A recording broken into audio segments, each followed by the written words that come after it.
আসসালামু আলাইকুম dear students. তোমাকে যদি সাকসেস পেতে হয় তাহলে তোমাকে মনোযোগী হইতে হবে। আমি অনেক সুন্দর একটা জিনিস তোমাকে বোঝাচ্ছি, ভালো একটা বিষয় বোঝাচ্ছি, বাট তুমি মনোযোগী না, বা পুরো ভিডিওটা আছে 10 মিনিট, তুমি অনেক মনোযোগ দিয়ে 7 মিনিট দেখেছো আর মনোযোগ ধরে রাখতে পারোনি। 10 মিনিটের জায়গায় 7 মিনিটের সাকসেস তোমাকে এনে দিবে না। এত ইজি এই বিষয়গুলো। যদি তুমি আজকের ক্লাসটা ঠিকঠাক ভাবে বোঝো তাহলে তুমি ক্যারিয়ার গঠন করতে পারবে। তুমি প্রোগ্রামিং শিখে প্রোগ্রামার হতে পারবা, ইঞ্জিনিয়ারিং এ তোমার ক্যারিয়ার গঠন করতে পারবা। সিম্পল জিনিসটা দেখো তো, এটা কি? দেখি বাচ্চারা বলতে পারো কিনা এটা কি? হ্যাঁ, বলে ফেলেছে, এটা হলো ত্রিভুজ। ত্রিভুজ, তিন বাহু, ত্রিভুজ। ত্রিভুজের ক্ষেত্রফল ইংরেজি কি হবে? ত্রিভুজের ক্ষেত্রফল হচ্ছে এরিয়া ইকুয়ালস টু, এখানে যদি আমরা এটাকে ডট ডট দিয়ে বলি, এটা হচ্ছে height, H E I G H T, height. কেউ বলতে পারো এটা স্যার এইচ, শুধু এইচ। আর হচ্ছে ভূমি, ভূমি হচ্ছে বেস, বিএসি বেস। তাহলে ত্রিভুজের ক্ষেত্রফলের সূত্র হচ্ছে half into base into height, ভূমি গুণ উচ্চতা, H E I G H T, base into height, ভূমি গুণ উচ্চতা। তাহলে আমাদেরকে এই ত্রিভুজ দিয়ে অথবা ত্রিভুজের কিছু তথ্য দিয়ে আমাদেরকে ফ্লো চার্ট এবং অ্যালগরিদম করতে দিবে, সি প্রোগ্রাম করতে দিবে। প্রোগ্রাম, এই ক্লাসগুলো আমরা খুব ইজিলি করতে পারবো। দেখো, আমি এর আগেও কিছু ক্লাস করব, মাঝখান থেকে এটা করতেছি, তোমাদের কিছু বাড়ির কাজ দেয়া আছে, এবং এই বাড়ির কাজগুলো এটা যদি তুমি দেখে নাও খুব ইজিলি করে ফেলতে পারবে এবং ইন্টারেস্ট ফিল করবে। দেখো, এই জিনিসটা যদি আমরা ক্ষেত্রফল নির্ণয় করতে চাই তাহলে শুরুতে তো একটা স্টার দিবই। এটা কিন্তু বৃত্ত না, বৃত্ত সার্কেল না, এটা হচ্ছে ডিম্বাকৃতি, ওভাল। এরপর অ্যারো চিহ্ন আমাদেরকে জানতে হবে। আমি যদি বলি তুমি ক্ষেত্রফলটা নির্ণয় করে দাও, তাহলে তুমি অবশ্যই বলবা স্যার এটার হাইট এবং বেস কত, তার মানে এটাই আমি তোমাকে ইনপুট দিচ্ছি। তাহলে এখানে কি হবে? Input, input base comma height, H E I G H T, height. এখন তুমি বেস হাইট কে এক্স ওয়াই বলতে পারো, প্রোগ্রাম হয়ে যাবে নাম্বার ভাবে, কিন্তু এক্স আর ওয়াই দ্বারা এটা মিনিংফুল ভেরিয়েবল নেম হয় না, এটা দ্বারা বোঝা যায় না যে এটা উচ্চতা এবং হচ্ছে এটা ভূমি। তাহলে আমরা এখানে বি এইচ ও দিতে পারি, কিন্তু বেস হাইট লিখতে খুব কি কষ্ট হয়ে যাবে? দেখো, একদম 90% কাজ কিন্তু শেষ। মনে রাখবে ইনপুট এবং আউটপুটের হচ্ছে সামান্তরিক।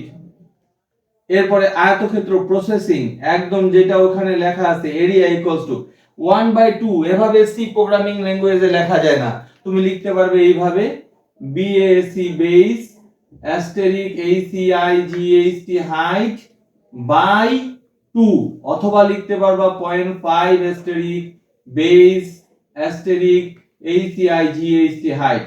হ্যাঁ, এইভাবে যদি তুমি ফ্লো চার্ট আর অ্যালগরিদমে লিখো তাহলে কোনো অসুবিধা নাই, কারণ ফ্লো চার্ট আর অ্যালগরিদম কোনো নির্দিষ্ট প্রোগ্রামিং ল্যাঙ্গুয়েজের সিনট্যাক্স, ব্যাকরণ মেনে চলে না।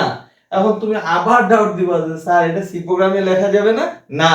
তাহলে এটা যদি আমরা ফ্লো চার্ট অ্যালগরিদমে লিখি আর ভুল করে টেনে নিয়ে যাই সি প্রোগ্রামিং ল্যাঙ্গুয়েজে, তাহলে ভুল হবে। সুতরাং আমরা যে কোনো একটা লিখি যেটা সি প্রোগ্রামে লেখা যাবে, সেটাই ফ্লো চার্ট অ্যালগরিদমে লিখি, তাহলে ভুল হওয়ার কোনো সম্ভাবনাই থাকবে না।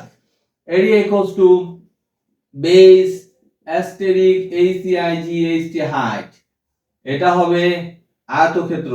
দেখো স্টুডেন্টস, আমি এই পর্যন্ত টিপস দেই তোমাদেরকে, সেটা হচ্ছে যে এইটা আমরা বরাবর রাখি, তারপর হচ্ছে এই যে গ্যাপগুলো, এই যে গ্যাপগুলো, এই গ্যাপগুলো যদি সমান করি, একটা গ্যাপ যদি এরকম বড় করে দেই তাহলে কি দেখতে সুন্দর লাগবে?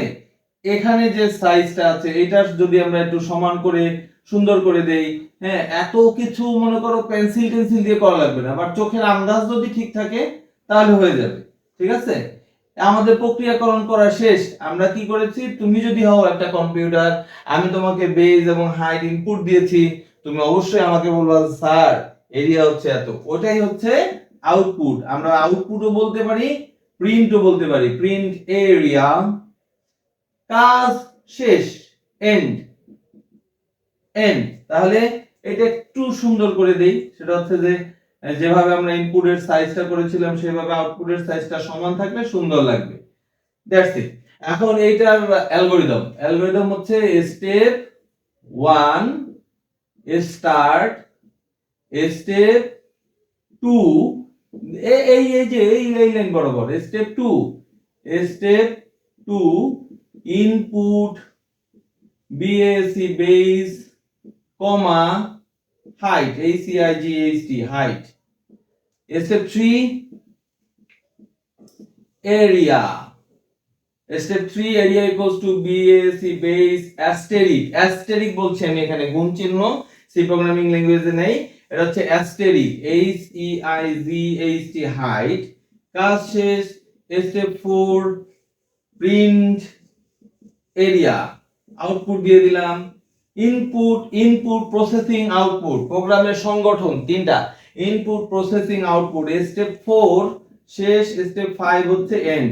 এখন আমাদেরকে যদি এরকম দেওয়া হয়, এখানে তোমরা হেডলাইন দিবে ত্রিভুজের ক্ষেত্রফল নির্ণয় ভূমি ও উচ্চতা দেয়া থাকলে। এখন আমরা আরেকটা জিনিস করব, ত্রিভুজের ক্ষেত্রফলই নির্ণয় করব। এখানে লিখে দেই ত্রিভুজের ক্ষেত্রফল নির্ণয়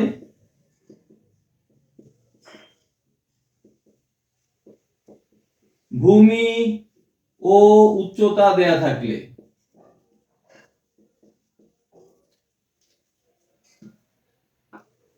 তিন বাহুর দৈর্ঘ্য দেয়া থাকলে,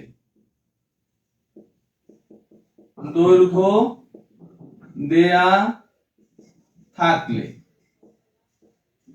তাহলে এই হচ্ছে আমাদের ত্রিভুজ। এটা একটা বিষমবাহু ত্রিভুজ। সমবাহু ত্রিভুজের আলাদা সূত্র আছে। ত্রিভুজের তিনটা বাহু দেওয়া আছে A B C।